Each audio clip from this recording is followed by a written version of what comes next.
존경하는 국민 여러분, 그리고 국내외 언론인 여러분, 저는 오늘 대한민국의 역사와 자유, 그리고 정의를 지키기 위한 5.18 진실 전쟁을 공식적으로 선포합니다.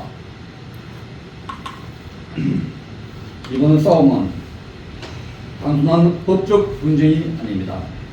이는 총칼을 들지 않은 사상전이자 의식전이며 제3의 6.25 전쟁인 것입니다. 그 무기는 미사일도 총탄도 아닌 진실과 신념, 자유와 정의입니다. 그 파급력은 물리적 충돌보다 깊고 그 영향은 한 도시나 한 시대를 넘어 전 국민과 전 세계의 양심을 흔드는 거대한 전쟁인 것입니다. 이 전쟁은 숫자나 무기의 양으로 결정되지 않습니다.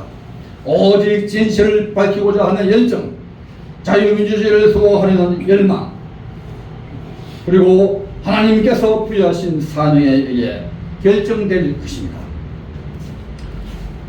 제가 40여 년간 5.18 운동을 해왔지만 이제까지 전 정권 어디에서도 저에게 욕을 하면서도 고소, 고발 등 법적 액션을 취해오지 못했습니다. 그런데 이번 이 정권으로 바뀌고 난 뒤 저들은 액션과 탄압을 해오기 시작한 것입니다. 저는 기독교 탄압에 이어 정치권을 탄압하고 있으며 이어 5.18 탄압까지, 즉 5.18 진실을 말 못하게 하기 위한 탄압을 시작하게 된 것입니다. 저들은 5.18 단체 중 기념재단을 통해서 저에게 포문을 열기 시작한 것입니다. 저들은 저에게 강남로 전투라는 책을 터집삼아 허위사실 유포 혐의로 고발했습니다. 즉 5.18 때 북한군, 북한 특수군 개입과 발포 명령, 그리고 이로 인해 사지역대의 발포에 의해 북한군 400여 명이 강남로 전투에서 괴멸되고 말았던 것입니다. 이 400명이라는 숫자의 규모가 어떠하냐? 여러분, 박정희 대통령 때 청와대 기습한 무장 간첩 김신조 일당 31명 아시나요? 그리고 울진 삼척 무장 간첩 60여 명. 이들이 내려왔을 때 온 나라가 비상이 걸렸고 온 국민이 혼란에 빠졌던 것 기억하시나요? 그런데 이번에 내려왔던 600여 명은 저들 31명이나 60명보다 더 잘 훈련된 김일성이가 가장 아끼고 사랑하는 최고의 용사들이었던 것입니다. 사실 이를 400여 명을 막아내려면 우리나라 100개 사단 100만 대군이 덤빈다고 하더라도 막아내기 힘든 부대인 것입니다. 이를 일개 지역대 그 당시 50명 정도가 이를 막아내고 괴멸시키다는 것은 정말 놀라운 것이며 기적이었던 것입니다. 당시와 같이 완벽한 승리를 이룩하게 되었던 요인이 무엇일까요? 여기에서 여러 가지 요인이 있습니다만 가장 큰 두 가지만 짚고 나가야 할 것 같습니다. 이 두 가지 전략이나 전술을 혹시 아시는 분 있으시면 지금 답변해 주실 수가 있겠습니까? 만약에 지금 답변해 주신다면 금일봉의 상금을 하사하겠습니다. 어느 누구라도 좋습니다. 이를 제가 여러 번 언급을 했는데 기억하고 계시는 분, 혹은 나름대로 군사 전문가라고 자처하시거나 군사 정보를 잘 아시는 분 추측으로 말씀해 주셔도 좋습니다. 그럼 시간 관계상 그리고 많은 분들과 유튜브를 시청하시는 전국과 해외 디아스포라 분들과 그리고 자유를 사랑하는 미국 등 자유우방국 국민들을 위해서 말씀 올리겠습니다. 그 두 가지가 무엇일까요? 첫째가 기도 비닉 전술입니다. 기도 비닉 전술. 기도 비닉이 뭘까요? 기도 비닉. 이제까지 5.18을 생각하시면서 이런 전투에 관해서 군사 전문가들도 잘 알고 있으면서 잘 답변을 못하고 있는 항목인 것입니다. 기도비닉은 군사적인 용어이면서 현실적으로 가끔 사용하는 용어입니다. 즉 자신들이 뭔가 일을 추진하고자 하는 것을 아무도 모르게 추진해 나간다는 것입니다. 즉 여러분과 어느 것이 기도비닉 전술이었을까요? 그것은 정말 알고 나면 쉽습니다. 하지만 이것을 알기까지는 그리 쉬운 것이 아닙니다. 그 당시 5월 21일 1980년 5월 21일 오후 3시 그때까지 특전사 즉 우리 경군들에게는 실탄이 주어지지 않았습니다. 그래서 저들은 여러가지 억측을 하면서 또 많은 사람들이 소설을 쓰거나 거짓 정보를 올리고 있는 사실들이 많습니다. 여러분 그날 아침에 일어났던 군붕교 사건 아십니까? 군붕교 사건 1월 준비하기 위해서 그 전날부터 5월 20일 군붕교 일대 공병대가 협조를 하고 또 아시아 자동차 직원들이 수천 명이 협조를 해주었다는 사실 아시나요? 즉 저들은 그 당시에 양봉작전 즉 성동격서 전략을 펼치며 군붕교 일대에 작업을 실시해 왔다는 사실인 것입니다. 이 모르시는 분들이 훨씬 더 많습니다. 그래서 그 당시에 5월 20일 날 우리에게 정말로 우리 이 양동작전을 펼치게 하기 위해서 특전사 11공수에게는 수많은 택시 수백 대가 우리 침투를 해왔습니다. 그래서 수백 대가 침투를 하면서 그날에 완전히 바리케이트를 갖다가 쳐가지고 있는 그 일대를 향해서 놈들이 침투를 하면서 바리케이트를 뚫고 도청과 경찰청을 갖다가 점령하기 위해서 침투를 해왔습니다. 이때 저 역시 그날에 실탄이 언급 없이 진압봉만으로서 적들 당시에 택시 50여 대를 막아냈습니다. 그래서 그 당시에 이렇게 할 적에는 정말 초인적인 힘이 나옵니다. 이 초인적인 힘으로 나와가지고 그들을 갖다가 막아내는 전략을 펼쳤습니다. 그때 우리 5월 20일 날 야간에 싸울 때는 이것이 그 당시 저들의 내면을 잘 몰랐습니다. 근데 알고 난 뒤에 생각하니까 그것이 하나의 양동작전, 즉 성동격서 작전이었습니다. 저들이 이런 특전사가 이같이 이렇게 한 곳에 몰입해가지고 몰빵해가지고 싸우게끔 만들고 군병교회는 정신을 못 차리게끔 하는 하나의 성동격서 작전을 펼쳤다. 정말 이런 작전을 일반 시민들이, 일반 학생들이 펼칠 수가 있겠습니까? 이거는 어떤 학생이라도 어떤 시민이라도 펼쳐지지는 못합니다. 또 이같이 많은 군의 공병대를 끌고 나오고 또 기타 아시아 자동차 수천 명의 협력자를 얻어서 이같이 군붕교 사건을 그 다음날 아침 5월 20일 날 아침 새벽에 아침 때 그걸 하기 위해서 그런 작전을 펼쳐왔는데 그래서 우리나라의 많은 군인들 그 당시 많은 또 보안 부대 또 기타 우리나라의 군용 장갑차 군용 트럭을 생산하는 그 공장 직원들이 적과 내통해가지고 다 협조를 해준 사례가 여기에 분명히 드러나고 있습니다. 이런 사람들 아까 우리가 모두에서 이야기했습니다만은 이것이 누구 한 사람만의 힘으로서 할 수가 있는 것이 아닙니다. 이는 김일성과 김대중의 합동작전, 이 합동작전에서 그 당시에 김대중이라 하면은 김대중 선생님 이렇게 다 지나고 사람들이 존경하는 사람이라고 하기 때문에 김대중의 말이라 하면 다 누구든지 듣지 않는 사람이 없었다. 그래서 이 김대중이가 이같이 앞장서가지고 했기 때문에 많은 군부대의 장수들이 그에 협조해가지고 북한의 하수인 역할, 하나의 시의 역할을 해왔다. 이렇게 하기 때문에 광주 사태, 광주 폭동, 광주 내란, 광주 5.18 전쟁 이것들이 다 여기서 이런 깊은 내막들을 다 알아야 합니다. 그냥 피상적인 것만으로 알고는 그 전체를 알지는 못합니다. 우리가 숲을 보고 나무를 알 수 있는 것과 마찬가지로 나무를 보고 숲을 우리가 알지를 못합니다.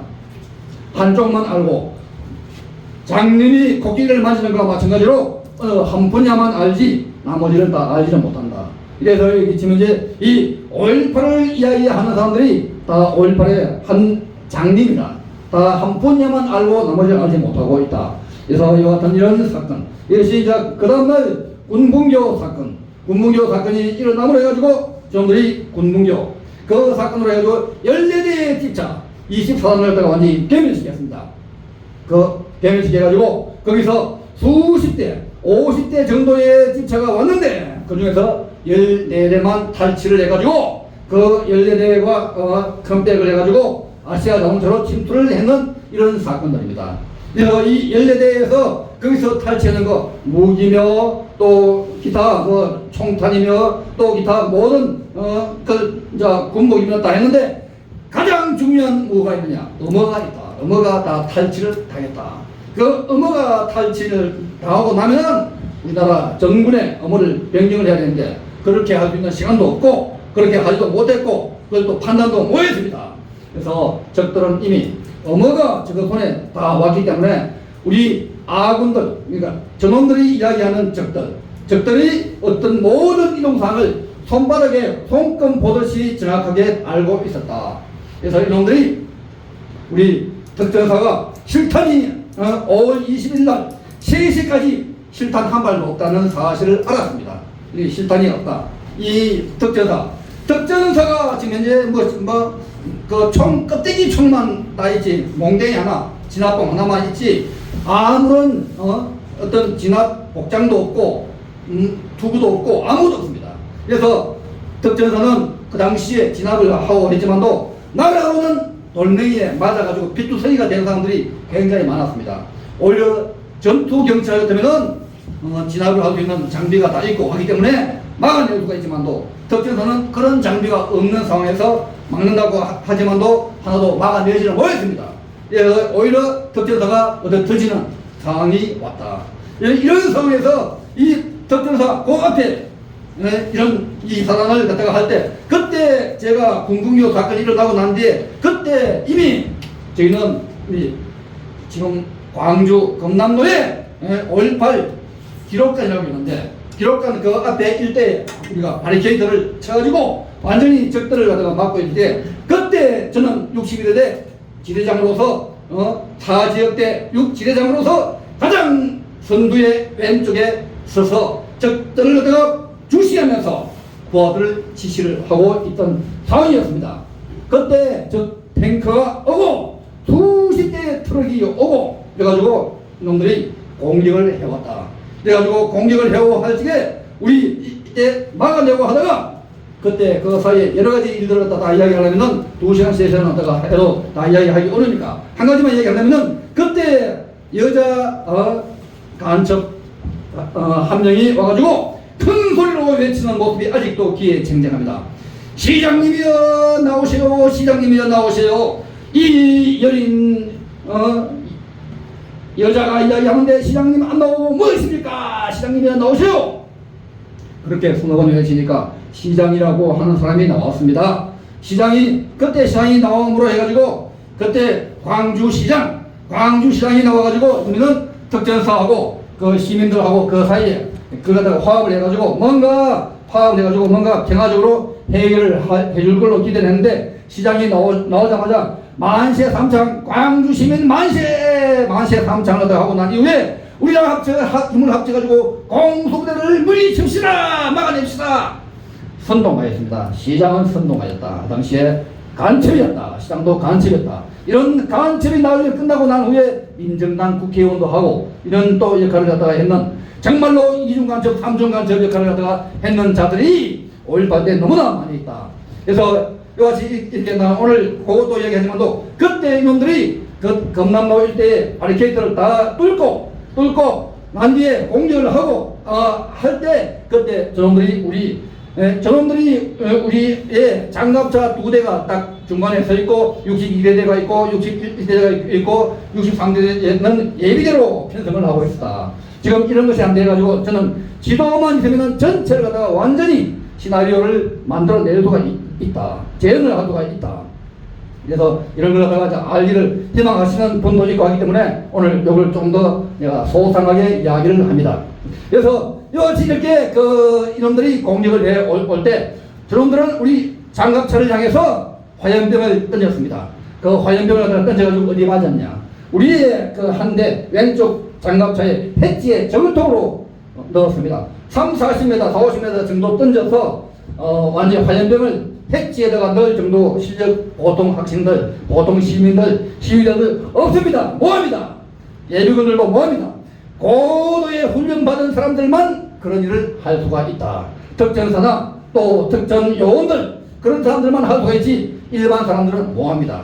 그렇게 해가지고 그 화염병을 하나 집어 던져가지고 우리 장갑차 한 대에다가 완전히 화염병이 폭격함을 해가지고 화염병에 불이 나무를 해가지고 그 안에서 그 차를 갖다가 장갑차를 후진을 하면서 뺨으로 해가지고 치약집이 생겼습니다. 치약집이 생김으로 해가지고 그 치약집을 이용해가지고 적들이 장갑차와 공격을 앞장서가지고 하면서 수십 대의 트럭도 함께 오면서 우리에게 병과 돌과 쇠 파이프를 갖다가 집어 던지면서 완전히 공격을 하기 시작했습니다. 그때 완전히 적들이 우리 앞에 있어야 되는데 적들이 후방으로 나가면 우리를 죽여달라는 거하고 마찬가지입니다. 그래서 저는 그 맨 앞에서 어쩔 수 없어가지고 외쳤습니다. 물러가라! 퇴각하라! 이렇게. 근데 그렇게 이미 퇴각하라 않게도 이미 퇴각이 완전히 허물어졌습니다. 제 전방에 저지선이 무너졌습니다. 그래 무너진과 동시에 완전히 썰물같이 완전히 확 다 쓸려 나갑니다. 완전히 쓸려 나가면서 적들이 오면서 병과 돌과 쇠 파이프를 집어 던지니까 많은 사람들 얼굴이 다 완전히 피투성입니다. 이래가지고 나도 한참 후진하고 난 뒤에 우리 하사가 나면 야, 모하사 자네 얼굴이 왜 엉망이야? 얼굴에 피투성이야? 그러니까 아닙니다. 지대장도 얼굴이 엉망입니다. 피투성입니다. 나는 괜찮아. 그러고 난 뒤에 딱 끓으니까 완전히 피가 말라붙은 것이 한 주먹이 나왔습니다. 그때는 이런 피가 나와도 전혀 아픈 줄도 모르고 그 피에 한테한 어떤 감각이 없습니다. 왜냐? 사느냐 죽느냐가 문제지 피 흘리고 안 흘리고는 전혀 문제가 아니다. 그래서 이런 심각한 상황에서 우리가 물러나고 그래가지고 우리가 모든 부대원이 경남도 분수대 앞에 그 광주를 아는 사람은 알 겁니다. 분수대가 지금 옛날에 전라남도 도청 경찰청 앞에 분수대가 있었고 지금도 분수대 그래가 완전히 유원지로 이제 만들어 놨습니다. 근데 이제 그 선까지 우리가 물러났습니다. 그 선까지 올 동안에 저놈들은 시위대 수십만 명과 그놈들을 인도하는 적들 그러니까 완전히 그 당시만 하더라도 완전히 우리는 북한 특수군이다 북한군이다 말을 못했습니다. 검은 무리들의 인솔에 의해서 그놈들의 수십만을 갖다가 지휘 내지 지휘를 하면서 끌고 나오면서 우리 덕전사를 향해서 공격을 해온 것입니다.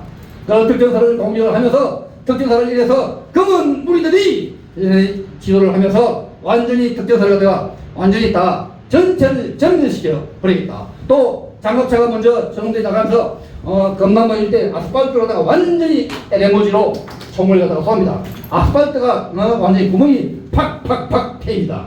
이런 사람들이 많이 일어났고 그리고 그 사이에서 몇 명이 완전히 장갑차에 깔려서 오징어로 바뀝니다. 납작한 오징어. 장갑차 그 타이어 그렇게 큰데 한번 그 안에 깔리면은 흔적도 없습니다.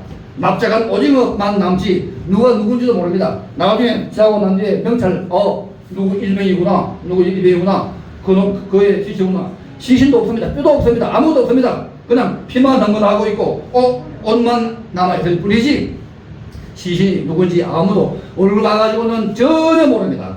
이런 상황을 갖다가 우리가 지어냈고 그때까지도 우리는 실탄이 없었다. 이런 실탄이 없는 상황을 북한군 총사령관 그 당시에 이연설 장군이 소자라고 하고 있는데 우리나라에 뭐 소장하고 중장, 고, 중간 선이라고 이야기하고 있는데 이연설은 이런 그런 사항들을 다 알고 있었다. 그래가지고 이 지금 덕정사는 실탄이 없다. 그래서 이 실탄이 없는 상황에서 저들 다 실탄이 없는 거 우리가 구태여 총사가 죽일 거 없고 시민대로 하여금 저들 다 완전히 몽둥이로 다 쳐주게 하라. 그때 우리 1개 2단 전체가 1000명인데 사실은 찾기고 버티고 한 700명밖에 안 돼요. 700명, 600명밖에 안 된다고. 그런데 시민에는 수십만 명 완전히 중과 부적으로서 싸우지를 못합니다. 완전히 맨쪽으로 싸우면 안 됩니다. 이때 정말 우리에게 실탄이 있어야 되는데 생각을 하고 있던 차에 내 밑에 오아사라는 하사 한 명이 와가지고 지회장님 우리에게 실탄을 주십시오. 그렇게 이야기를 하고 있었습니다. 안 그래도 실탄이 지금 이제 필요한데 이 실탄을 갖다가 지금 이제 발휘하는데 근데 지금 이 사실을 갖다가 안 그래도 위로 내가 이야기하고 하려고 하고 있는 차에 광주 출신 중대장한테 나가 이야기하니까 중대장이 없어. 중대장은 위급할 때마다 광주의 지위를 잘 알기 때문에 위급할 때마다 피해버려. 그래가지고 꼭 그 위에 지역대장 소령한테 나가지고 지역대장님 저에게 실탄을 주셔야 합니다. 아니면 우리 부대원들 다 죽습니다. 그렇게 이야기하니까 소리 한다는 이야기가 알아서만 연발을 할 뿐이지 그 이상도 이야기는 못합니다. 왜냐? 바로 직전에 대대장이 내려오면서 완전히 우리가 실탄이 없습니다. 위에 상부 어느 누군가 무전하는 걸 제가 보았습니다. 들었습니다. 우리에게 실탄을 줘야 됩니다. 그래서 막 하소연하다가 마지막에는 내가 못 들었는데 이 무전기를 갖다가 땅으로 펄썩 내려 떨이면서 쓰러지는 모습을 보았습니다. 그 말은 뭐냐? 위에서 실탄을 지급하지 말라. 상부에서 왜냐? 현장 상황을 모르니까 그냥 현장에 일반 학생 시위대, 일반 시민 시위대가 있는데 무슨 놈의 실탄을 갖다가 쏘고 한다는 이야기야. 실탄을 주지 마. 지급하지 마. 그렇게 하기 때문에 자기는 현장을 알기 때문에 완전히 장갑차로 해가지고 공격을 해오고 수십 대의 트럭으로 해가지고 완전히 우리 군대가 다 비수선이고 다 아는데 우리 덕정사는 무기라고는 아무것도 없어.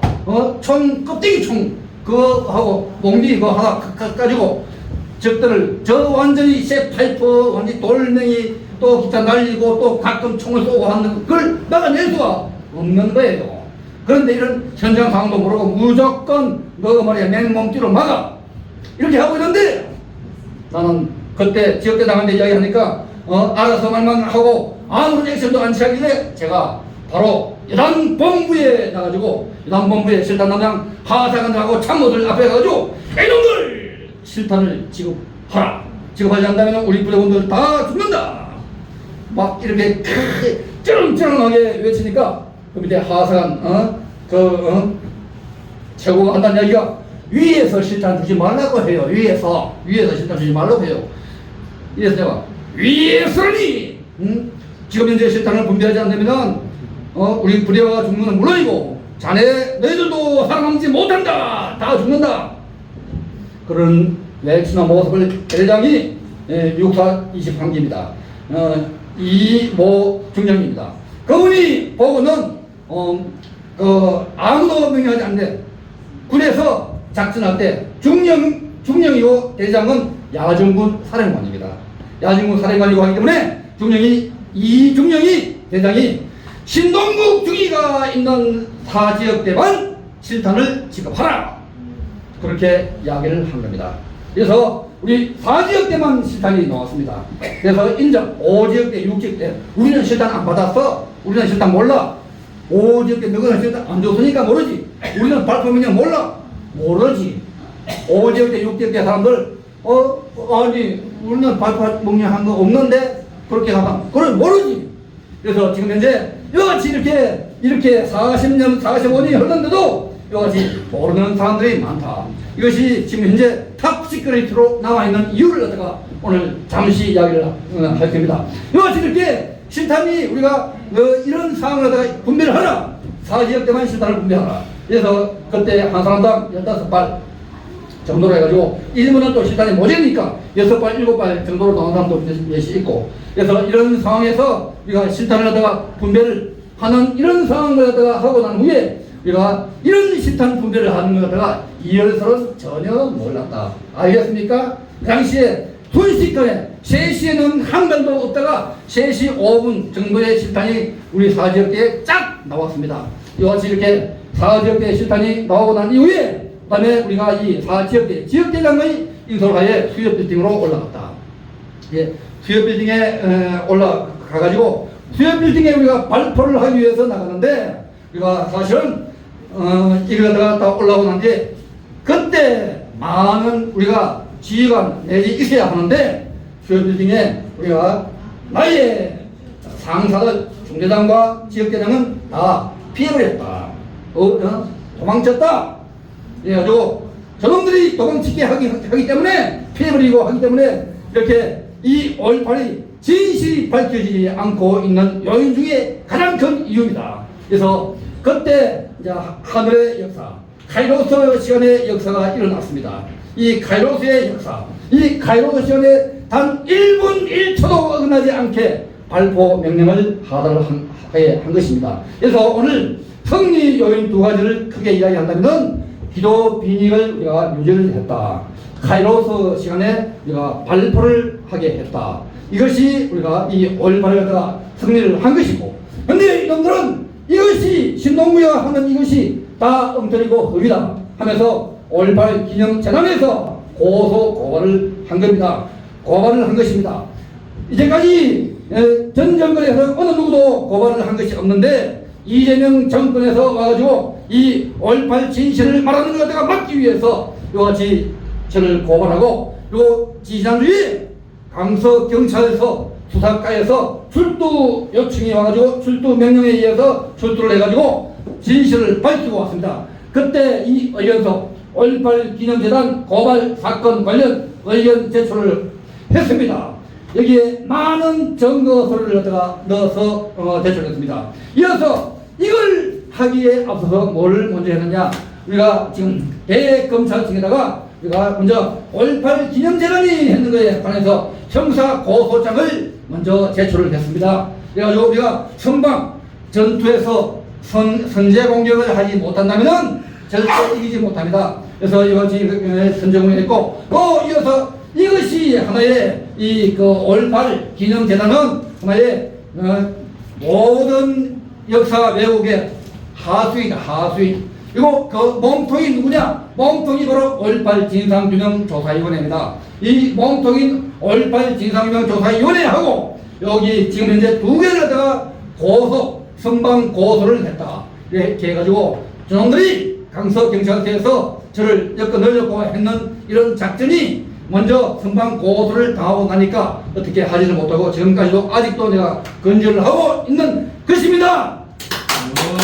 그리고 이렇게 먼저 선방으로 공개하는 것은 이제까지 대한민국 역사상 많은 지금 5.18을 해가지고 고소고발을 받은 사람들이 있지만도 그에 대해서 맞고소 고발을 했는 사람은 한 명도 없습니다.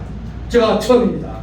그래서 이 맞고소 고발하는 것이 이것이 바로 전쟁 선포입니다. 금남로 전투에 어떤 내용이 담겨 있기에 저들 세력들은 그 오랜 44년의 세월들을 보내고 45년 만에 신동구 당시 중위를 5.18 특별법으로 처벌해달라고 고발을 했을까요?